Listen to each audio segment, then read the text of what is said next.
There's a name for war and killing. There's a name for giving in. When you know another answer, for me the name is sin. But there's still time to turn around and make all hatred cease and give another name to living, and we could call it peace. And peace would be the road we walk each step along the way, and peace would be the way we work, and peace the way we play. And in all we see that's different, and in all the things we know, peace would be the way we look, and peace the way we grow. There's a name for separation, there's a name for first and last. When it's all for us or nothing, for me the name is past. But there's still time to turn around and make all hatred cease, and give a name to all the future, and we could call it peace. And if peace is what we pray for, and peace is what we give, then peace will be the way we are, and peace the way we live. Yes, there's still time to turn around and make all hatred cease, and give another name to living, and we could call it peace. Peace. My name is Dan Shea, and I'm with Veterans for Peace, and you were asking me whether what made the change from being in the military to now being active and on the board of Veterans for Peace. There are a number of changes. The first change is actually when I went into the military and was in boot camp.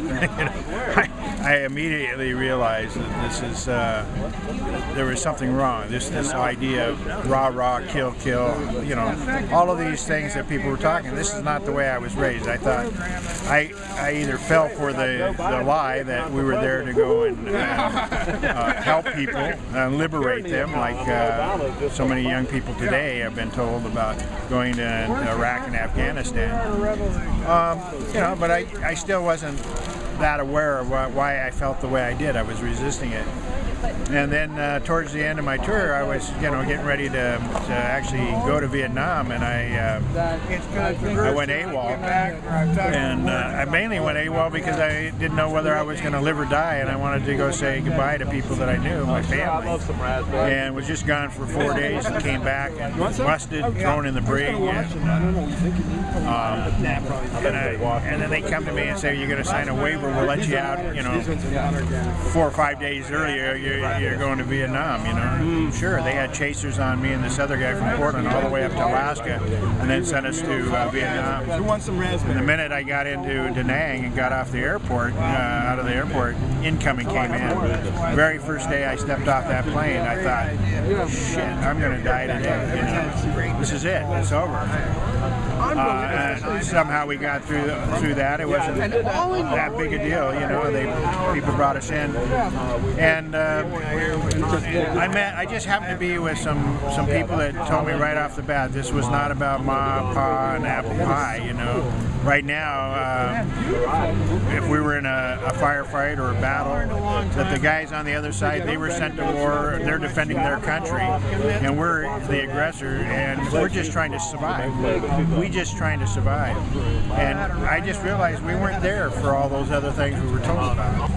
And I couldn't understand how we were there and we were being handed literature, make friends with the Vietnamese, respect their traditions, their customs, respect their women. And we're calling them gooks, dinks, slopes. We're all off to the house of prostitution.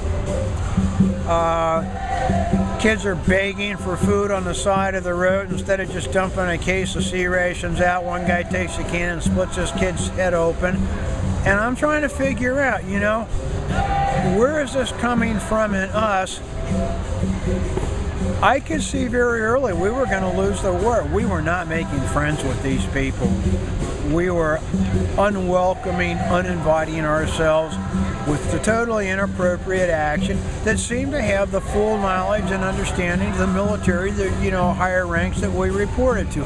Nobody was intervening. Nobody was coming down and saying you can't behave this way. It was part of the brutalization that allows you to kill people on the field of battle or to simply take out villages. And I think the real things that got me were seeing friends die. And as a medic, sometimes that's in your arms. Seeing people moments after they've stepped on landmines or triggered, unexploded 500-pound bombs. And the one thing I never ever got out of my mind is literally watching people burn to death. You just don't ever forget that. Well, I told you that I got sent to Germany instead of Vietnam. That was step one. When I got to my unit, a place called Panzer Kaserne, it was a mechanized infantry base in Germany.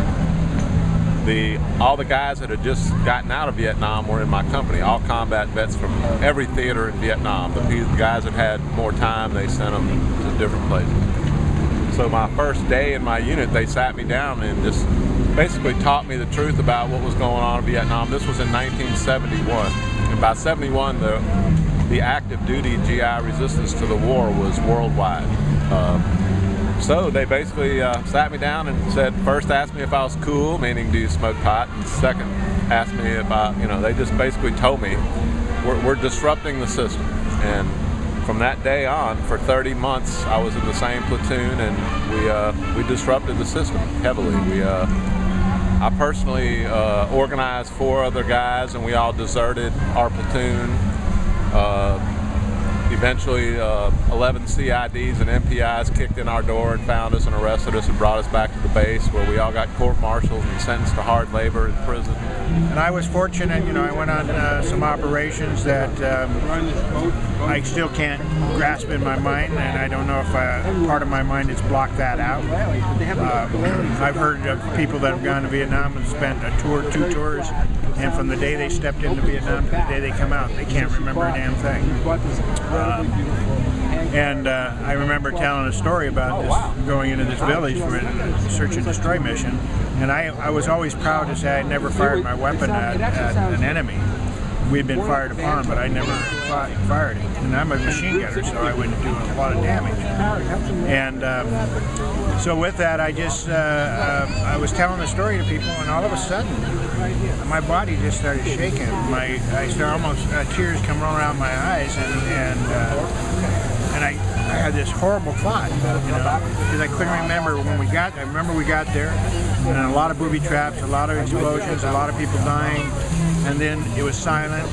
Next thing I know, we were picked up, and I don't remember from that moment of those explosions till the time we picked up what had happened. And I thought, what if we massacred them? I don't know. I don't know if that happened or didn't happen. But the very thought that I can't even remember. And then when we got back to our base camp, they never mentioned how many people died in that operation. They didn't say the names of those people. And it was as though we just erased it.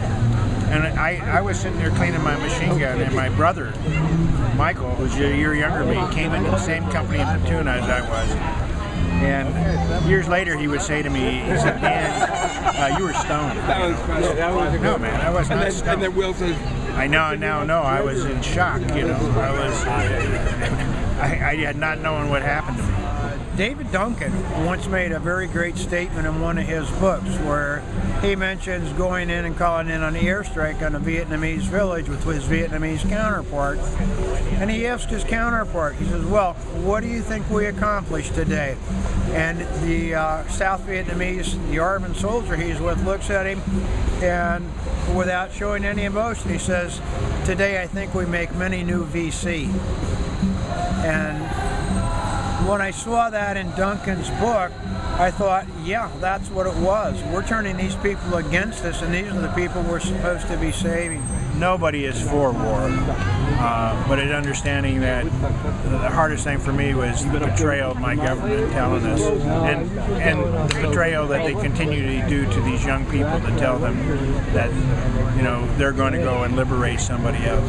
We got enough problems in this country. We need to liberate ourselves from other people telling us what is foreign policy, what is who we need to liberate. People need to liberate themselves. And that's what Veterans for Peace is. We are liberated in our own minds and our own hearts for the compassion and understanding of all people in the world. When Saigon was liberated, a lot of people said, okay, I'm done. I've been doing this 2, 3, 5 years. This has been my life. I want a normal life. The war's over. But there was a small percentage of us who said, no, it doesn't stop now. This war hasn't ended. Now this war is in Guatemala. It's in Honduras. It's in our overthrowing the elected government of Chile. It's in our support for South African apartheid. It's in our support for the Israeli repression and apartheid of the Palestinian people. It's in our support for the Portuguese colonies of Angola and Mozambique. It's global. It's a whole lot of wars. Some of them quiet, some of them hot, some of them in between.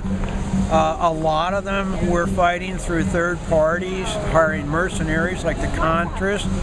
And finally, I came to this global realization that this is a war that U.S. imperialism, and I don't use that word lightly, we are an imperialist government system just like the Romans were, just like the Persians were, just like the Egyptians were. We are waging a war, an imperialist war against the third world peoples of this planet in order to sustain an unsustainable lifestyle here in America with lots of toys and gadgets and gizmos. And today it's the newest version of BlackBerry or whatever's out competing with it. It's the new three-dimensional television. It's all these toys and these things, and children are starving in Mogadishu. People are being slaughtered in Syria. I mean, there are things to be done. There are things to be supported, and my government is always on the wrong side. We're trying to recapture the American spirit here. Try to figure out where are the people. I mean, they're partying over here in this park like there's not 6 wars going on right now, and if we had a football game at Oregon State University, there'd be 100,000 people in the stands, and if they had an anti-war protest across the street, there'd be 100 people, and that pretty much highlights what's wrong with this country right now. And that's my story, and I'm sticking to it. My name is Malachi Muncie. I served in the Army National Guard for 6 years. I deployed twice to Iraq. The moment I realized that, I wouldn't say it was the moment I became for peace, because I was for peace to some extent before I joined out of necessity. But the moment I realized that there was nothing to be gained from militarism at all whatsoever, or the military, and the moment I really said, "Fuck this," pardon. For the first 6 months I was in Iraq, we didn't have any up armor on our trucks, and we were told that it was because there wasn't any money and there was no resources to be put towards putting armor on our trucks.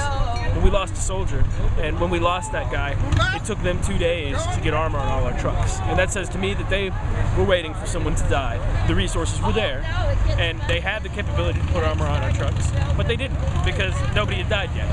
And that's the wrong fucking answer, But yeah. How when you realized it, when you knew you were, what was the rest of the time like? I mean, what was it? I had a really bad deployment. I had a lot of things going on at home. I'd say the height of the badness of my deployment, I pointed a loaded M16 at one of my E6s. Yeah, I was in a real bad spot. My head wasn't right, but I think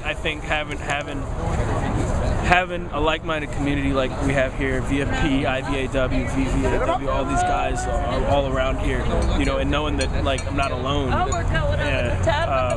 really allows me a lot more creative and I'm not a violent person, but I get angry, and everybody gets angry, and being in this community lets me know that there's other ways to let go of my anger, more creative ways. So. Hi, my name is Fred Norman. In the early 60s, I was a navigator bombardier in B-47s. We carried nukes. My target was Vladivostok, Russia. In those days, I was dumb as a toad, but I was well trained, having spent 4 years in the Marines before that Air Force tour. And I'm ashamed to say, being well trained, if I was asked to drop those bombs, I would have done it.